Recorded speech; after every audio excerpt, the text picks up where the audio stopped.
Hello दोस्तों, स्वागत है आपका हमारी ऑनलाइन पहल क्लासली लर्निंग सॉल्यूशन में। ठीक है फ्रेंड्स, दोस्तों, जैसा कि पिछली क्लास में जब हम पॉलिटी का अध्ययन कर रहे थे तो हमने 26 जनवरी 1950 तक की घटनाओं का पूरा विवरण देखा कि किस तरह से हमारा संविधान बनना शुरू हुआ। 1773 से पढ़ा, 73 में पढ़ा, फिर 81 का अधिनियम पढ़ा, 84 का अधिनियम पढ़ा, 86 का अधिनियम पढ़ा, उसके बाद 1793 का 1813 का चार्टर एक्ट के बारे में भी पढ़ा, 1833 का चार्टर एक्ट, 53 का चार्टर एक्ट, उसके बाद ताज का शासन शुरू हुआ था, 1858 का अधिनियम पढ़ा, 61 का, फिर 1892 का। ठीक इस तरह से लगातार पढ़ते हुए हमने पहुंची कहाँ तक, हमारी संविधान सभा का गठन हुआ। संविधान सभा का गठन हुआ, कई सारी समितियां बनी, समितियों ने अपना अपना काम किया। पूरी तरह से संविधान 26 नवंबर 1949 को बनकर तैयार हो गया। ठीक है, ये संविधान बनकर तैयार हुआ तो उसमें क्या था, उसमें था 395 अनुच्छेद। कितना? 395 अनुच्छेद। ठीक, कितने भाग? 22 भाग। ठीक, कितनी अनुसूचियां? 8 अनुसूचियां। ठीक है, तो ये सारी चीजें हमने उस दिन जान लिया था कि किस तरह से हमारा संविधान बना और किस तरह से ये आगे बढ़ रहा था। ठीक है, कुल 2 साल 11 माह 18 दिन में बनकर क्या हो गया था, तैयार हो गया था। ठीक है, ऑल क्लियर होगा यहाँ तक? तो कोई समस्या? उम्मीद है सब कुछ क्लियर होगा आप लोगों को, जो जैसा कि मैंने पिछले 4 क्लासेस में समझाया है। ठीक है, चलिए आगे बढ़ते हुए, तो पिछली क्लास में ही हमने कहा था कि जब अगली क्लास हमारी शुरू होगी तब हम बात करेंगे इस संविधान के स्रोत के बारे में, सोर्सेस के बारे में।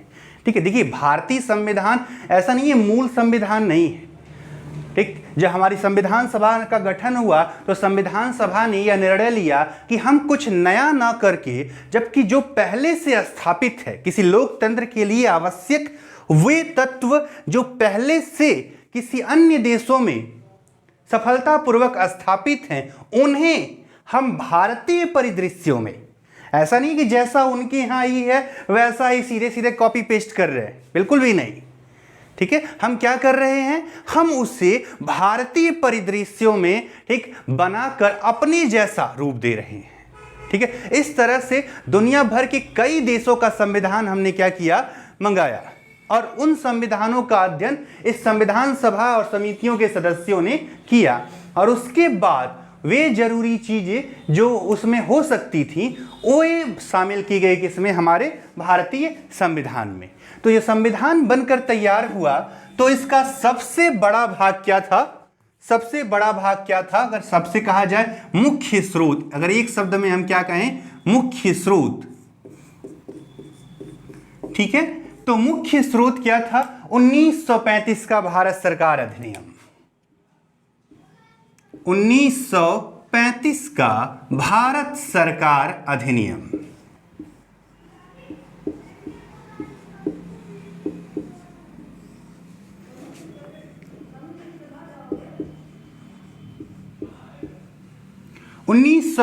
का भारत सरकार अधिनियम। ठीक है, कुल संविधान का लगभग 2/3 हिस्सा किससे लिया गया, उस 1935 के अधिनियम से लिया गया था। ठीक, इसी वजह से कई सारे लोग जो हैं, ठीक है, कई सारे जो विशेषज्ञ थे उन्होंने इस संविधान की आलोचना भी किया। एक भारतीय विशेषज्ञ ही थे, उन्होंने क्या कहा कि यह संविधान कुछ अलग नहीं है, सिर्फ 1935 का अधिनियम है, उसमें वयस्क मताधिकार जोड़ दिया गया है। क्या जोड़ दिया गया है, वयस्क मताधिकार जोड़ दिया गया है, यह आलोचना में कहा गया था उसके। ठीक है, लेकिन फिर भी ऐसा नहीं कि 1935 की सभी चीजें खराब ही रही होंगी। ये 1935 का अधिनियम भारतीय परिप्रेक्ष्य में बेहतर था, उसे शामिल किया गया हमारे संविधान में। मुख्य तौर पर जो मुख्य स्रोत क्या हो गया, 1935 का भारत सरकार अधिनियम। ठीक है, क्लियर है? ठीक है, अब हम कुछ मुख्य देशों की बात करते हैं जहां से हमने अपने संविधान के प्रमुख भागों को लिया है। तो ऐसे में तो हमने जो सोचा कि दुनिया भर के देशों से हम ग्रहण कर रहे हैं, तो पहले उसी देश का लें ठीक है, सबसे ज्यादा सबसे मुख्य किसका ले रहे हैं? उसी देश का जो देश हम पर लंबे समय से हुकूमत कर रहा था, क्योंकि उसने वो कार्य पद्धति भारत में शुरुआत कर दिया था, भारत के पृष्ठभूमि में शामिल कर दिया था कि किस तरह से भारत, उसी की व्यवस्था यहाँ चल रही थी। गवर्नर जनरल, उसके अधीन अलग अलग तालुका से लगाए जिला कलेक्टर जैसे कई सारे पद आप जानते ही होंगे, अंग्रेजों ने ही शुरू किया था, तो वो चल रहे थे। तो हमने उन्हीं से प्रेरणा लेकर अपने संविधान की शुरुआत किया। तो सबसे पहले जो देश हम देखते हैं वो कौन सा है? United kingdom. United kingdom, UK, यानी कि ग्रेट ब्रिटेन की बात कर रहे हैं, ऐसा समझिए। यूनाइटेड किंगडम यानी क्या कह दिया जाए? Great Britain.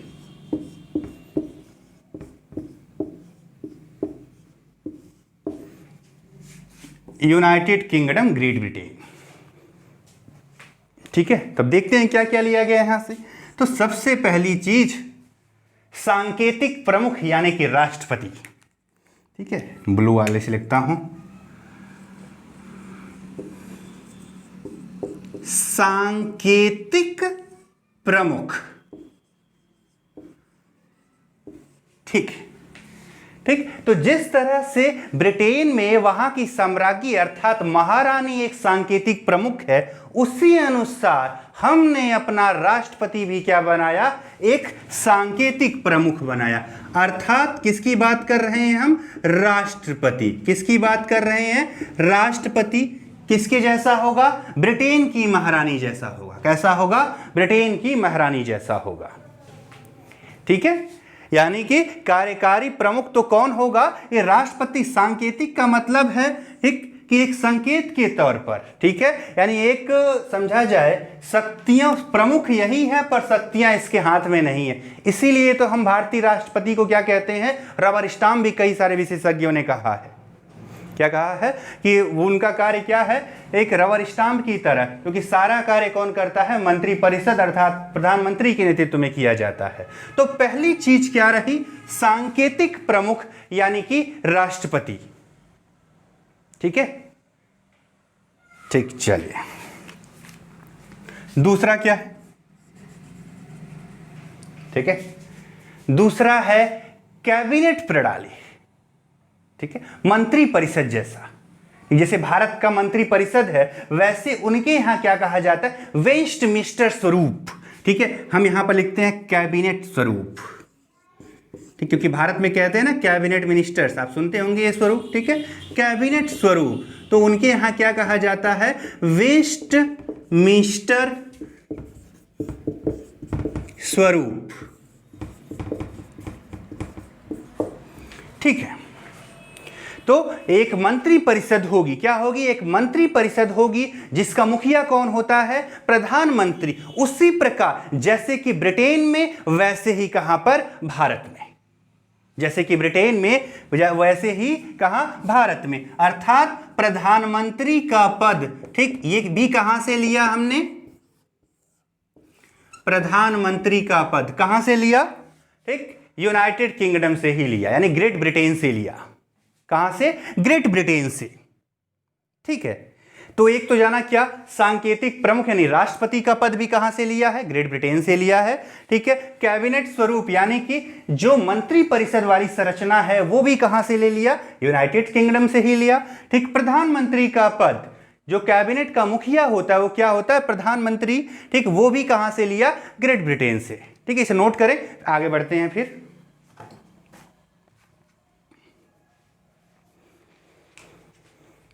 ठीक है, इसे रब कर दो।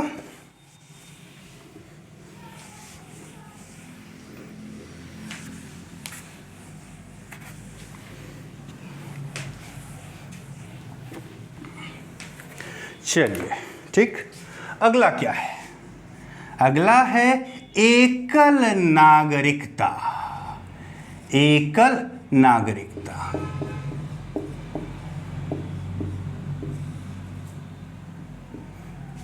एकल नागरिकता। ठीक है, देखिए जब बात एकल नागरिकता की आई, दुनिया भर के देश संशय में पड़ गए कि भारत में कैसे यह हो पाएगा भाई।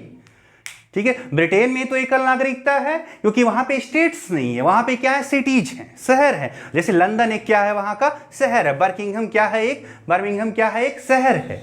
ठीक, लेकिन भारत में तो कई सारी स्टेट्स हैं, स्टेट्स के अंदर सिटीज है ना, तो कई सारे स्टेट्स हैं, तो यहां पर एकल नागरिकता। लेकिन भारतीय संविधान ने इसे अपनाया। एकल नागरिकता का मतलब है कि आप किसी राज्य के नागरिक नहीं हैं, बल्कि किसके नागरिक हैं, सिर्फ और सिर्फ भारत के नागरिक हैं।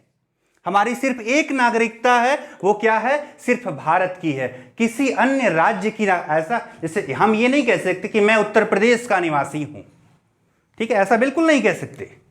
ठीक, क्योंकि हम क्या कहेंगे, हम भारत के नागरिक हैं, क्योंकि हमारी नागरिकता क्या है, एकल। जबकि ऐसा ही यूएसए में, वहां पर मान लीजिए न्यूयॉर्क एक राज्य है, तो न्यूयॉर्क का व्यक्ति के पास दो नागरिकता, पहली नागरिकता उसके राज्य की है, ठीक, अर्थात पहले वह कहां का नागरिक है, एक न्यूयॉर्क का, फिर कहां का नागरिक है, संयुक्त राज्य अमेरिका का नागरिक है। ठीक है, तो ये क्या बात हो गई, एकल नागरिकता की बात हो गई। अगला क्या है, निम्न सदन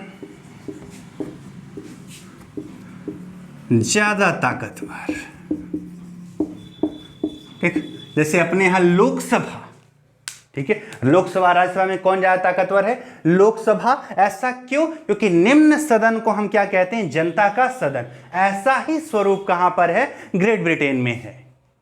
कहां पर है, ग्रेट ब्रिटेन में। हाउस ऑफ कॉमन और हाउस ऑफ लॉर्ड नाम की वहां दो संस्था हैं, तो उनमें जो निम्न सदन है वो ज्यादा ताकतवर। ऐसा ही हमारे यहां भी है। ठीक, लोकसभा हमारे यहां क्या है, ज्यादा ताकतवर है। अगला क्या है, अगला ये है कि ये निम्न सदन किसके प्रति, सॉरी माफ करिएगा, ये जो मंत्री परिषद है वो किसके प्रति उत्तरदायी होता है, निम्न सदन के प्रति। ठीक, मंत्री परिषद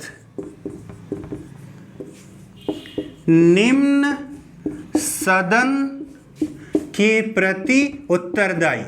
आगे जब अनुच्छेद पढ़ेंगे तो जब मंत्री परिषद की बात करते हैं तो अनुच्छेद 75 के 3 में हम इसके बारे में बात करते हैं कि मंत्री परिषद लोकसभा के प्रति क्या होता है, उत्तरदायी। मतलब कि पूरा मंत्री परिषद एक साथ तैरता है और एक ही साथ डूबेगा, अर्थात किसी एक मंत्री के कार्य के लिए सभी अन्य मंत्री क्या होंगे, जिम्मेदार होंगे, उत्तरदायी होंगे। ठीक है, यही कहता है निम्न सदन के प्रति क्या है, सामूहिक रूप से, थोड़ा छूट गया यहां पे देख लीजिएगा, सामूहिक रूप से,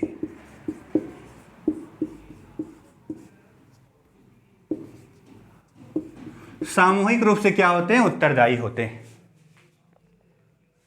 ठीक है, चलिए अगला क्या है हमारा, विधि के शासन का विचार।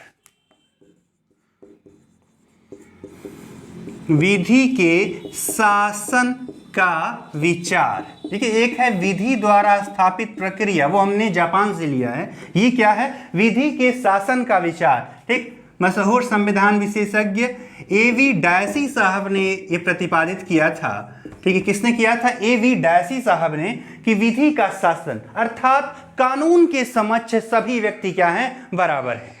यानी कि देश में किसका शासन है, कानून का शासन है, विधि का शासन है। ठीक है, तो ये बात हो गई कुछ प्रमुख, जो किससे लिया हमने, यूनाइटेड किंगडम से लिया। किससे लिया है, यूनाइटेड किंगडम से लिया है। ठीक है, होप समझ में आ रहा होगा। ठीक है, चलिए आगे देखते हैं। फिर अगला देश कौन सा है, जरा इसे नोट कर लीजिएगा। ठीक है, मैं रब कर देता हूं, आप इसे पॉज करके नोट कर सकते हैं।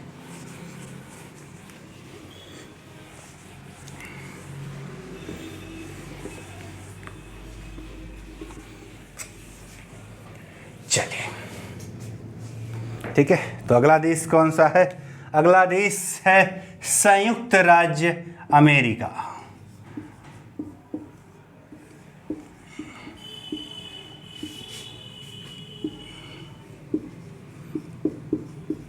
जो उस समय अपने को लोकतंत्र का सबसे बड़ा प्रहरी समझ रहा था, कौन, संयुक्त राज्य अमेरिका। अगला देश उससे हमने क्या किया लिया। ठीक है, तो इससे तो पहली और जरूरी चीज, ठीक, जो किसी भी देश के संविधान का मूल होता है, आधार होता है, वो क्या है, मूल अधिकार। ठीक, अर्थात राज्य के प्रति राज्य के माफ करिएगा, ठीक, किसी भी व्यक्ति का राज्य के विरुद्ध जो अधिकार है वो क्या क्या है, मूल अधिकार। जैसे अपने यहाँ भी संविधान के भाग 3 में अनुच्छेद 12 से 35 तक इसका वर्णन किया गया है। ये भी हमने ये कहाँ से लिया, संयुक्त राज्य अमेरिका से लिया। अगला क्या है, उपराष्ट्रपति का पद।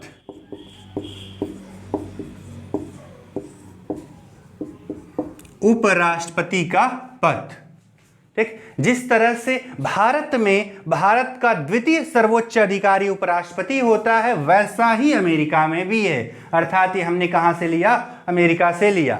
कहां से, अमेरिका से लिया, ठीक। यहाँ ये इसी तरह जैसे कि भारत में पदेन सभापति होता है उपराष्ट्रपति राज्यसभा का, ऐसा ही कहां पर है, संयुक्त राज्य अमेरिका में है, ठीक है। अगला क्या है, ठीक, राष्ट्रपति सर्वोच्च कमांडर, सर्वोच्च सैन्य कमांडर,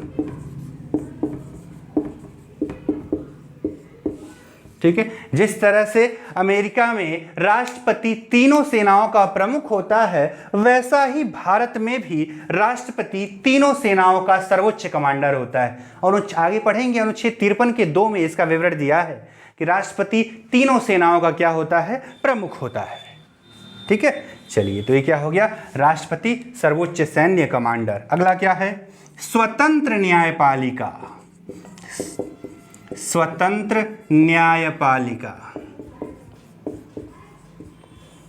ठीक है। जिस तरह से अमेरिका की न्यायपालिका स्वतंत्र है, वैसे ही भारत की भी न्यायपालिका स्वतंत्र है। बस थोड़ा सा बेसिक डिफरेंस ये है कि भारत में सर्वोच्च कौन है, संविधान है, तो अमेरिका में सर्वोच्च कौन है, उनका सर्वोच्च न्यायालय है। यानी कि यहाँ पर न्यायालय से ऊपर कुछ नहीं, तो हमारे यहाँ संविधान से ऊपर कुछ नहीं। हालांकि हमारे यहाँ संविधान का प्रहरी भी कौन है, सर्वोच्च न्यायालय ही है, ठीक है। चलिए अगला देखते हैं, सिर्फ करता हूँ,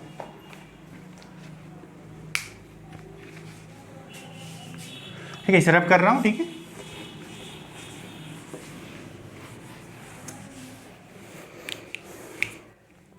चलिए,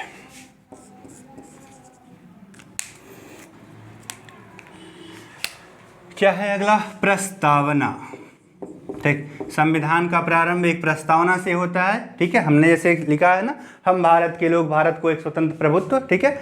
वो भी हमने कहाँ से लिया है, संयुक्त राज्य अमेरिका से ही लिया है, ठीक। जिससे हमने बताया था आपको कि 13 दिसंबर 1946 को पंडित नेहरू ने प्रस्तुत किया था। आगे चलकर 22 जनवरी 1947 को इसे स्वीकार कर लिया गया, और संविधान में सबसे अंतिम में क्या जोड़ा गया, प्रस्तावना जोड़ा गया, ठीक है। अगला क्या है, न्यायिक समीक्षा, जुडिशियल रिव्यू, ठीक। न्यायिक समीक्षा मतलब क्या होता है कि न्यायालय अपने दिए गए निर्णय के साथ साथ ही, ठीक, विधेयक यानी कि संसद या विधायिका द्वारा बनाए गए कानूनों की भी क्या कर सकता है, समीक्षा कर सकता है। कोई कानून इस वो लोगों के हित में है या नहीं है, या उपयुक्त है या नहीं है, ये समीक्षा कौन कर सकता है, न्यायालय कर सकता है। कौन कर सकता है, न्यायालय कर सकता है, ठीक। न्यायिक समीक्षा। अगला क्या है, राष्ट्रपति पर महाभियोग,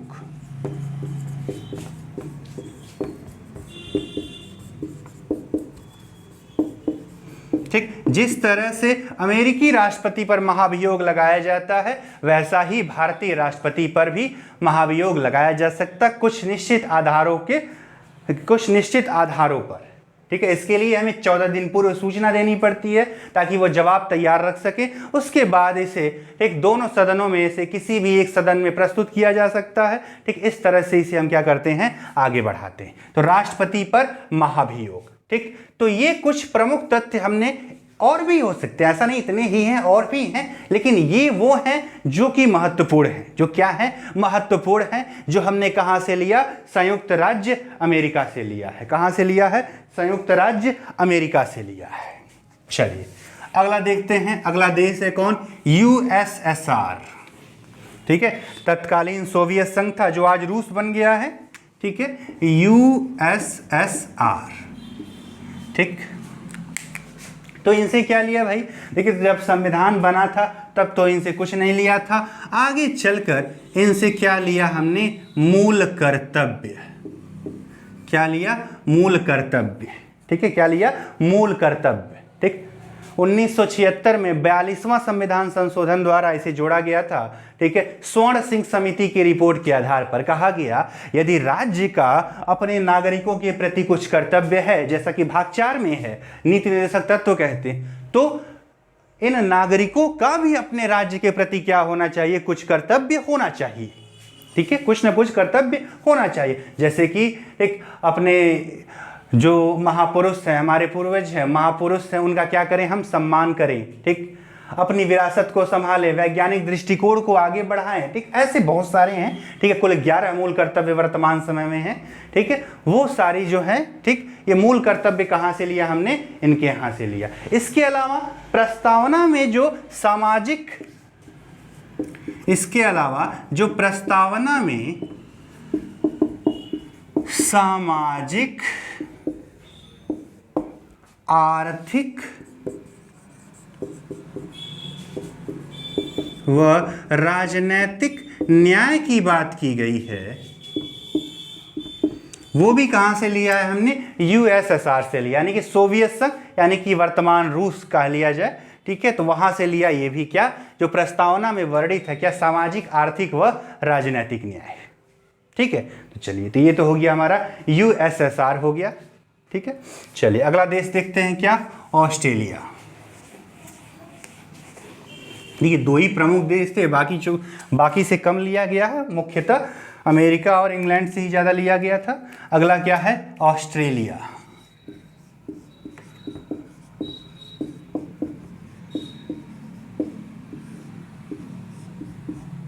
ऑस्ट्रेलिया। ठीक, तो ऑस्ट्रेलिया से क्या लिया गया, समवर्ती सूची। ठीक है, समवर्ती सूची, शक्तियों का बंटवारा हो रहा था, 2 ही पहले शक्तियां थी, कौन कौन सी, संघ और राज्य। ठीक, ऑस्ट्रेलिया से क्या लिया, समवर्ती। कुछ ऐसे विषय भी होंगे जिस पर राज्य और संघ दोनों कानून बना सके, दोनों का अधिकार, जैसे कि आज के समय में क्या, शिक्षा पर दोनों का होता है, क्या, इसीलिए वो किसमें है, समवर्ती सूची में। और क्या लिया गया, प्रस्तावना की भाषा। प्रस्तावना की भाषा। ठीक, और क्या लिया गया, व्यापार व आर्थिक उपागम। तो यानी व्यापार व आर्थिक तौर पर जुड़े हुए जो प्रावधान हैं, ठीक है, वो भी कहाँ से लिए हमने, ठीक, ऑस्ट्रेलिया से लिए। कहाँ से लिए, ऑस्ट्रेलिया से लिए। ठीक है, चलिए अगला देखते हैं, जापान।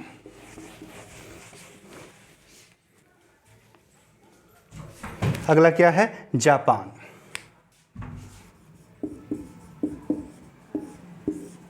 ठीक, अगला क्या है, जापान। तो जापान से क्या लिया, अभी थोड़ी देर पहले बताया था ना, विधि द्वारा स्थापित प्रक्रिया।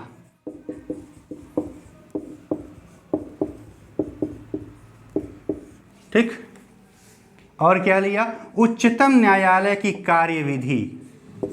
यानी जिस तरह से उच्चतम न्यायालय का कार्य होता है, प्रतिदिन दैनिक कार्य होते हैं, वो कार्यविधि हमने कहाँ से लिया है, जापान से लिया है। उच्चतम न्यायालय की कार्यविधि।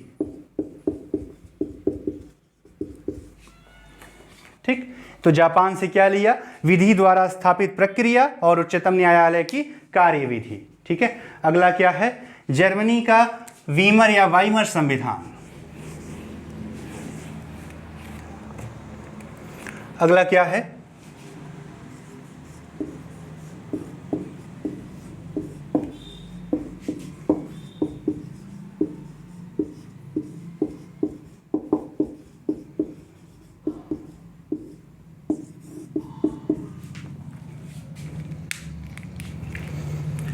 ठीक, तो जर्मनी के वाइमर संविधान से क्या लिया कि आपातकाल के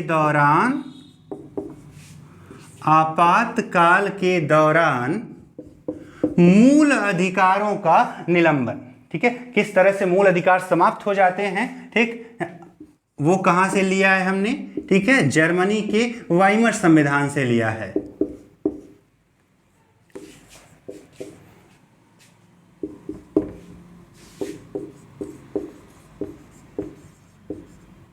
ठीक, आपातकाल के दौरान मूल अधिकारों का निलंबन कहां से लिया हमने, ठीक है, ये कहां से लिया, जर्मनी के वाइमर संविधान से लिया। ठीक, अगला देश क्या है हमारा, कनाडा।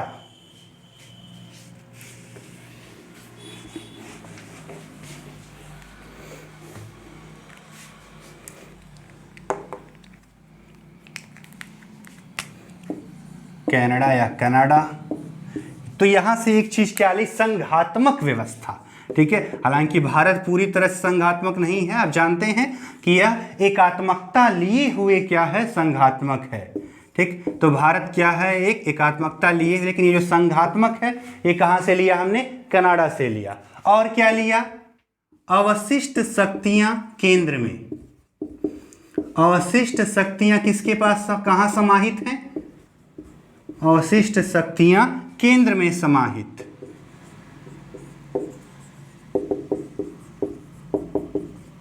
अवशिष्ट शक्तियां केंद्र में समाहित कहां से लिया, कनाडा से। इसका मतलब क्या हो गया कि मजबूत केंद्र, यानी कि राज्य और केंद्र के मामले में कौन ताकतवर है, मजबूत कौन है, केंद्र है। कौन मजबूत है, केंद्र। यानी सारी शक्तियां या जो अवशिष्ट शक्तियां हैं मुख्यतः किसमें है, वो केंद्र में समाहित है। किसमें, केंद्र में समाहित है।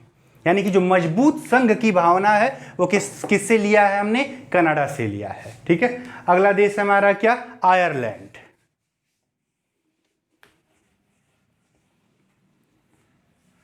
चलिए अगला देखते हैं हम क्या है, अगला है क्या, आयरलैंड।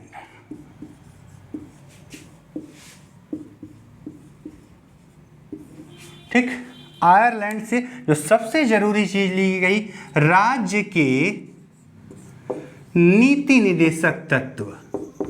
ठीक है, अर्थात किसी राज्य का अपने नागरिकों के प्रति क्या कर्तव्य होना चाहिए। ठीक है, राज्य का नागरिकों के प्रति, यानी नागरिकों का उचित विकास, उचित रोजगार, ठीक, और भी प्रसूति व्यवस्था, स्वास्थ्य, ठीक, उचित जल और जितनी भी सुविधा हो सकती हैं वो किसके तहत आती हैं, भाग 4। इसीलिए कई सारे विशेषज्ञों ने किसी राज्य को चलाने का सबसे मूलभूत आधार किसे माना है, नीति निदेशक तत्वों का, जो भारतीय संविधान के भाग 4 में है। कहां पर है, भाग 4 में है। ठीक है, और क्या लिया, राष्ट्रपति का निर्वाचन। ठीक, जो राष्ट्रपति का निर्वाचन विधि है, जो हम कहते हैं ना अनुपातिक प्रतिनिधित्व प्रणाली से एकल संक्रमणीय मत पद्धति द्वारा, अनुपातिक प्रतिनिधित्व प्रणाली से एकल संक्रमणीय मत पद्धति द्वारा राष्ट्रपति का क्या होता है, निर्वाचन। वो प्रक्रिया कहां से लिया, आयरलैंड से लिया।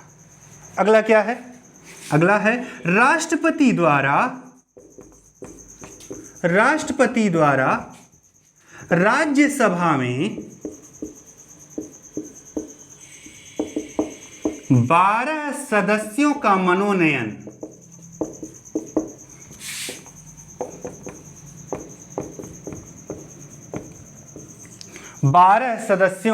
मनोनयन।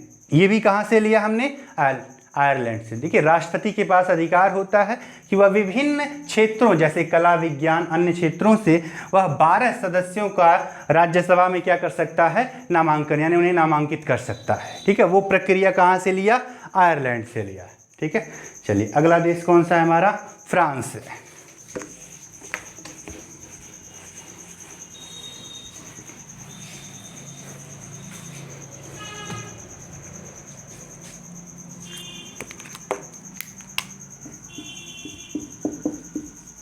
फ्रांस। ठीक, तो फ्रांस से क्या लिया है, गणतंत्रात्मक शासन प्रणाली।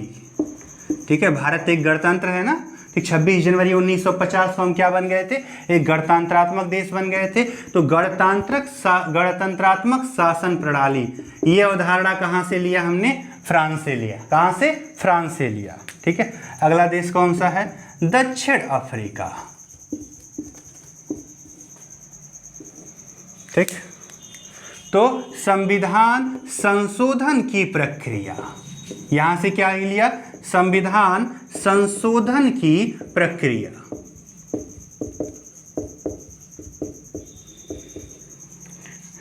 ठीक है। तो इस प्रकार हमने देखा इन मुख्य देशों से कई सारे प्रावधान लेकर हमारे संविधान में शामिल किए गए और उन्हें भारत जैसा बनाकर, उन्हें भारत के अनुरूप बनाकर संविधान में शामिल किया गया, ठीक है। देखिए ये अलग बात है, ठीक है। जरूरी नहीं है कि कोई संविधान बने तो सब कुछ नया नया ही हो, ठीक है। नया से अच्छा वो है कि जो पहले से आजमाया गया हो, पहले से कहीं पर वह सफलतापूर्वक चल रहा हो, तो उसे अपना लेना ज़्यादा बेहतर होता है। इसीलिए हमारे संविधान निर्माताओं ने एक नया संविधान न बना के क्या किया, अनेकों देशों के संविधानों से कुछ महत्वपूर्ण चीज़ें ग्रहण किया और उसे भारत जैसा रूप देकर तैयार कर दिया, ठीक है। तो इस प्रकार हमारे संविधान के ये प्रमुख स्रोत रहे, क्या रहे, प्रमुख स्रोत रहे, ठीक। तो आज की क्लास में हमने जाना कि किस तरह से ये अलग अलग देशों से हमने अपने संविधान का निर्माण किया है, ठीक है। कई लोग इसे इसी वजह से क्या कहते हैं, उधारों का संविधान। कोई बात नहीं, कोई फर्क नहीं पड़ता। जब हमें अच्छा और बेहतर, दुनिया का सबसे उत्कृष्ट संविधान माना गया हमारे संविधान को, ठीक। जब हमें बेहतर संविधान हमारा मिला है तो उसकी आलोचना अगर होती है तो, क्योंकि हर चीज़ के कुछ आलोचक भी होते हैं तो कुछ प्रशंसक भी होते हैं, ठीक है। तो इस संविधान की भी आलोचना होती है अपनी जगह पर, वो भी ठीक है। और जो प्रशंसक है वो तो हमें दिख ही रहा है किस तरह संविधान पिछले इतने सालों से अभी तक चलता आ रहा है। नहीं तो उसी समय के बने हुए कई सारे देश आप आए दिन देखते हैं, कहीं सैन्य तख्तापलट हो जाता है, संविधान वहाँ भंग हो जाती है, या ऐसा कोई कार्य होता रहता है, ठीक है। तो इस प्रकार हमने इस क्लास में जाना भारतीय संविधान के स्रोत क्या रहे, ठीक है। तो आज की क्लास में बस इतना ही। हमारे वीडियो को लाइक करिए, सब्सक्राइब करिए और ज़्यादा से ज़्यादा लोगों तक पहुंचाइए, ठीक है, जिससे और लोगों को ठीक सीधे ऐसी लगे कि क्लास में बैठकर पढ़ रहे हैं, ठीक है। देखिए एक वीडियो बनाकर या स्लाइड बनाकर भी पढ़ाया जा सकता है, लेकिन एक प्रक्रिया ये कि जैसे हम क्लास में पढ़ते हैं वही रूप हम आपको दे सकें, तो इसके लिए हमने बोर्ड पर इस तरह से लिख कर पढ़ाना शुरू किया, ठीक है। तो आज बस इतना ही, थैंक यू। सभी एक दिवसीय परीक्षाओं जैसे कि उत्तर प्रदेश पुलिस, यूपीएसआई, ठीक, अन्य परीक्षाएं जैसे कि यूपी ट्रिपल एससी लेखपाल, वीडियो चकबंदी लेखपाल व जूनियर असिस्टेंट जैसी, साथ ही साथ लोअर पीसीएस जैसी सभी परीक्षाएं तथा यूपी पीसीएस व अन्य स्टेट सिविल सर्विस के जीएस के अध्ययन के लिए हमसे जुड़े क्लास लिव सॉल्यूशंस पर, क्लास लिव लर्निंग सॉल्यूशन पर, ठीक, जिसके माध्यम से हम और आप मिलकर इस तैयारी को आगे बढ़ाएंगे।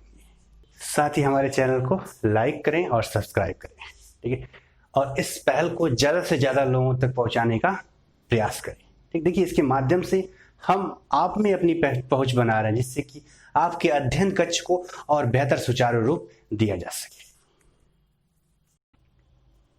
हमसे जुड़ने के लिए हमारे वीडियो के विवरण में दिए गए लिंक को इस्तेमाल करें और हमसे फेसबुक, इंस्टाग्राम और टेलीग्राम और अन्य चैनलों पर हमसे जुड़े, ठीक, जिसके माध्यम से हम अपनी तैयारी का एक रूप आपको इसके माध्यम से देते रहेंगे, ठीक है।